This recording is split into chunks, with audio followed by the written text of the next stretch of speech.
নমস্কার, আমার নাম নিতিন পটেল। আমি কলকাতাবাসী, কিন্তু আজকে আমি আপনাকে গান্ধীনগর থেকে এই ইন্টারভিউ দিচ্ছি।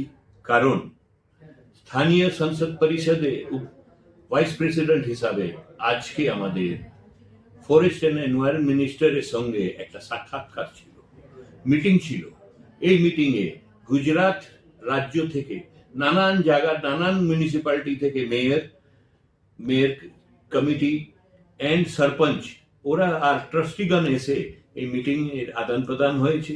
এতে বহুমূল্য ব্যাপারটা নিয়ে আলোচনা হয়েছে।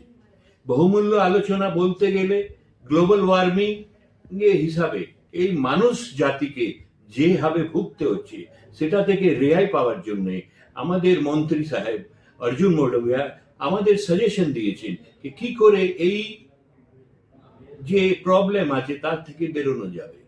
এর সামনে আমাদের আহমেদাবাদ মেয়র, বরোডা মেয়র, গান্ধীনগরের কাউন্সিলররা তাদের প্রস্তাব জানিয়েছে তারা কিভাবে নিজে নিজে জায়গায় কি করে এই সমস্যার সমাধান করে, তার উপরে বিস্তারিতভাবে চর্চা হয়েছে। আর মন্ত্রী সাহেব অনুমোদন করেছেন।